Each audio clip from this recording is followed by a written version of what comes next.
Pada titik ini, Culiacan itu bukan lagi sebuah kota biasa, bre. Dia berubah menjadi teater perang.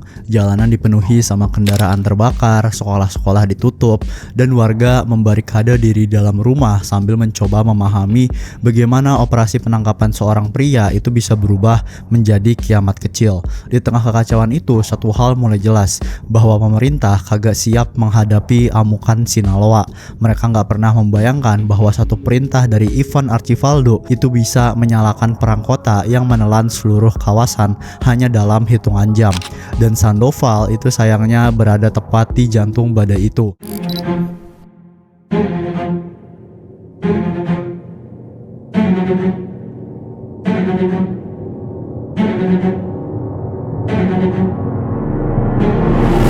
Meski nggak semua detail perannya dipublikasikan, satu hal diketahui pasti, bahwa dia berada dalam lingkaran paling dekat di operasi ini. Dia termasuk orang-orang yang mengetahui rencana, lokasi, dan pergerakan unit elit yang bertugas mengeksekusi penangkapan. Dan bagi kartel Sinaloa, itu udah cukup untuk membuatnya menjadi target. Dalam logika brutal kartel, siapapun yang menyentuh darah keluarga Guzman harus membayar dengan darahnya sendiri. Ketika pasukan pemerintah akhirnya menerima kenyataan bahwa mereka kagak bisa memenangkan pertempuran itu tanpa membiarkan puluhan warga sipil tewas, mereka menyerah. Di bawah tekanan peluru, ancaman pembantaian jauh lebih besar, dan kota yang hampir lumpuh total, keputusan kontroversial itu akhirnya dibuat, bahwa Ovidio dilepaskan. Para prajurit mundur, Culiacan dibiarkan sejenak bernapas lagi. Meski penuh asap dan ketakutan, tapi bagi Sandoval dan rekan-rekannya, konsekuensi keputusan itu baru akan diambil. Sebulan setelah operasi itu, Eduardo Triana Sandoval berjalan keluar dari sebuah pusat perbelanjaan di Culiacan. Hari itu biasa aja bagi kebanyakan orang, tapi nggak buruk untuk Sandoval. Ada bisik-bisik di kalangan aparat bahwa kartel Sinaloa itu lagi menyusun daftar hitam. Beberapa petugas udah menerima ancaman, beberapa lainnya menjadi paranoid, menghindar mengubah rutinitas, tidur di rumah yang berbeda setiap malam. Tapi bagi Sandoval, dia tetap menjalankan tugasnya seperti biasa, seolah kerajaan maut itu bukan hal baru dalam pekerjaannya. Dan lalu pada sore itu, dua kendaraan mendekat. Gak ada peringatan, gak ada teriakan, hanya suara dentuman cepat dan yang beruntun, seperti badai logam yang meledak dari udara tipis. 155 peluru ditembakkan ke tubuhnya dalam hitungan detik. Bukan untuk membunuh, itu udah pasti. 155 peluru adalah sebuah pesan. Kartel ingin dunia tahu bahwa mereka kagak lupa, mereka nggak memaafkan, dan mereka nggak pernah membiarkan siapapun yang berani menyentuh warisan Guzman ini pergi tanpa hukuman. Tubuh Sandoval terbaring di tanah, di depan kerumunan yang membeku ketakutan. Nggak ada upaya melarikan diri dari para penyerang, nggak ada pengejaran. Mereka datang, melaksanakan eksekusi, dan pergi kayak bayangan yang terbiasa bekerja di siang bolong. Dan ketika polisi ternyata tiba, kota itu udah kembali sunyi, seolah-olah ledakan kekerasan itu hanyalah mimpi buruk singkat. Pernyataan resmi dari pemerintah sendiri itu dingin, mekanis, dan jauh dari memadai. Mereka mengucapkan bela sungkawa, mereka menyebut Sandoval sebagai pahlawan, tapi nggak ada jawaban mengapa para petugas yang terlibat dalam operasi itu kagak dilindungi. Nggak ada penjelasan bagaimana mungkin seorang anggota unit elit itu bisa dibunuh di tengah kota tanpa satupun agen pengamanan mengawasinya. Yang ada hanyalah kesunyian dan ketakutan yang menebal di udara.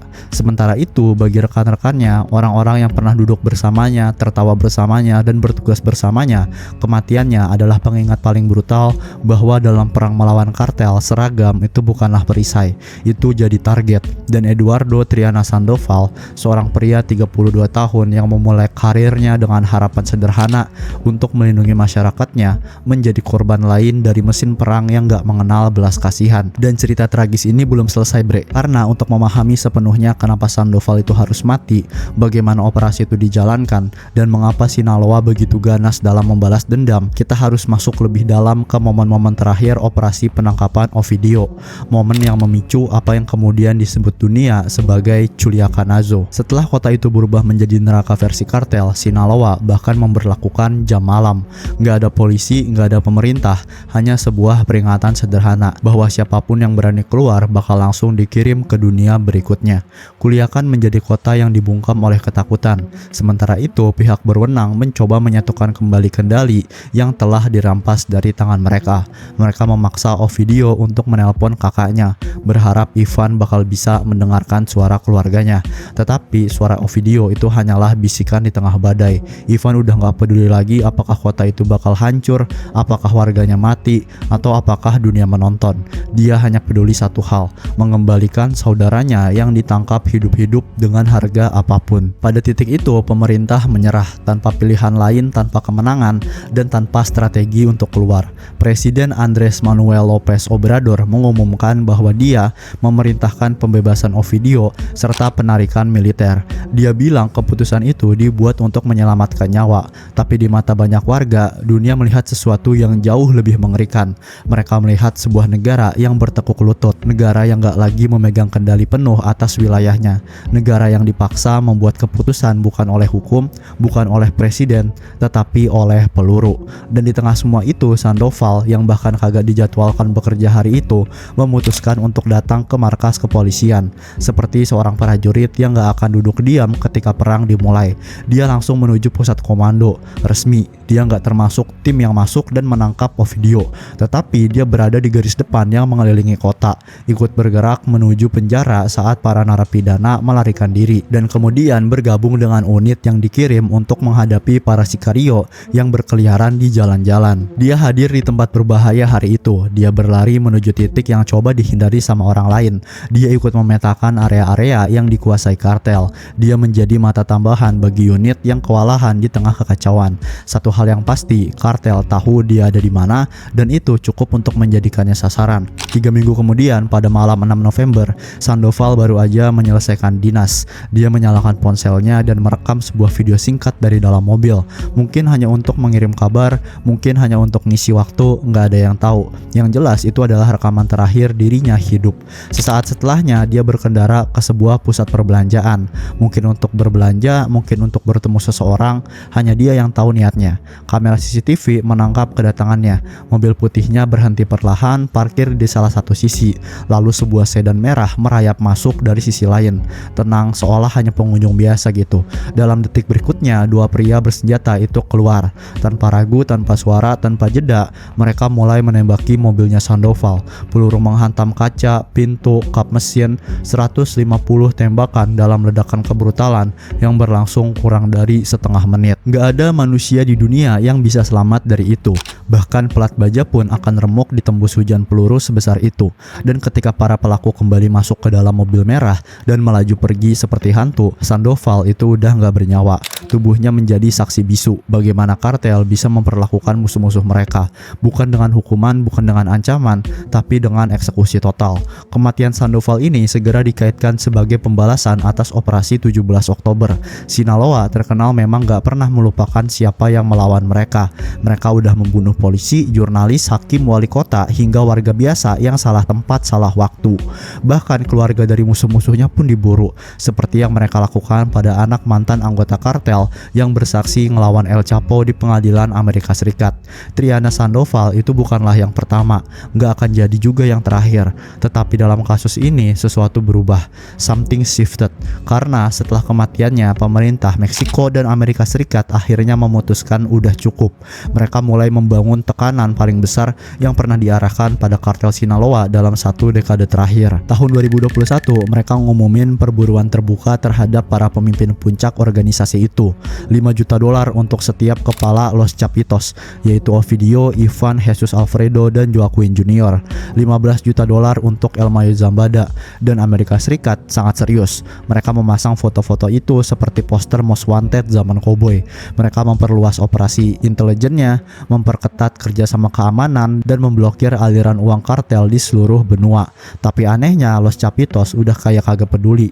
Alih-alih bersembunyi, mereka justru memamerkan hidup mewahnya di media sosial. Ovidio muncul dengan senjata emasnya, mobil sportnya, pesawat pribadi, tumpukan uang yang dilempar kayak konveti di pesta ulang tahun. Mereka ketawa aja, mereka ngejek otoritas gitu. Mereka seakan menantang dunia, dan itu adalah kesalahan fatal mereka. Sebab kebanggaan itu, kesombongan itu menjadi celah yang akhirnya membawa kejatuhan Ovidio. 4 tahun setelah operasi Culiacanazo gagal menangkapnya. Setelah bertahun-tahun pengejaran, gerakan senyap dan informasi yang dikumpulkan setetes demi setetes, semuanya memuncak pada satu pagi dingin di Culiacan. Januari 2023 menjadi panggung bagi operasi terbesar sejak Culiacanazo 2019. Dan kali ini pemerintah Meksiko kagak berniat mengulang kesalahan yang sama. DIA dan pasukan elit Meksiko itu bergerak kayak bayangan, tanpa kebocoran, tanpa suara, tanpa memberi kesempatan bagi kartel untuk bersiap. Target mereka tidur di balik dinding beton rumah aman, percaya dirinya gak bakal kesentuh. Tetapi subuh itu dunianya Ovidio Guzman itu berakhir. Pada pagi 5 Januari, sekitar 200 prajurit khusus mengepung rumah persembunyian itu dari segala arah, tanpa baku tembak, tanpa kekacauan, dan tanpa drama seperti 4 tahun sebelumnya. Mereka masuk, menahan, dan menyeret Ovidio keluar hanya dalam hitungan menit, seolah merebutnya dari takdirnya sendiri. Operasi itu sempurna, teratur, sunyi, dan untuk sekejap, seolah kemenangan itu nyata. Tapi kemenangan itu hanya berlangsung selama waktu yang dibutuhkan kabar tersebut menyebar. Karena begitu berita penangkapannya sampai ke telinga para sikario, kota itu kembali berubah menjadi medan perang. Culiacan meledak kayak granat yang dilempar ke tengah keramaian. Jalanan dipenuhi asap hitam dari kendaraan yang dibakar. Jalan utama diblokade, baku tembak berkecambuk seperti perang kecil antara negara dan kerajaan kriminal bawah tanah. Kartel menembaki pesawat militer yang hendak mendarat, memaksa para penumpang sipil di pesawat komersial untuk tiarap di lorong sempit yang dipenuhi kepanikan. Mereka nyerbu bandara, menembaki sebuah pesawat Aeromexico yang bersiap lepas landas. Seorang anak kecil bahkan tertangkap kamera menangis ketakutan di kursinya sementara peluru menghantam badan pesawat. Itu bukan serangan bre, itu teror. Teror yang dirancang dengan tujuan tunggal, menciptakan kekacauan cukup besar untuk memaksa pemerintah menyerah lagi. Tapi kagak untuk kali ini. Meski 29 orang tewas dalam hitungan jam, 10 diantaranya aparat penegak hukum, pemerintah Meksiko kagak mengulangi keputusan kelam 2019. Mereka nggak membiarkan Ovidio pergi. Nggak ada telepon, nggak ada negosiasi, nggak ada penyerahan paksa. Nggak ada lagi rasa malu yang harus ditanggung negara di mata dunia. Ovidio Guzman dibawa dengan helikopter militer menuju penjara Altiplano, penjara yang sama yang pernah dipermalukan oleh ayahnya dengan 2 pelarian legendaris. Kini anak sang bos itu tidur dalam sel yang sama dinginnya, dan kali ini kagak ada terowongan, kagak ada lorong bawah tanah, gak ada keajaiban yang akan menyelamatkannya. 8 bulan berlalu, pada 15 September Ovidio diekstradisi ke Amerika Serikat.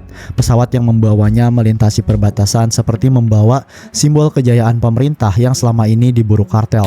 Tapi di balik itu, satu pertanyaan menggantung di udara. Pertanyaan yang mungkin juga muncul di benaknya Ovidio saat melihat tanah Amerika dari jendela kecil pesawat. Apakah dia bakal bernasib sama seperti ayahnya?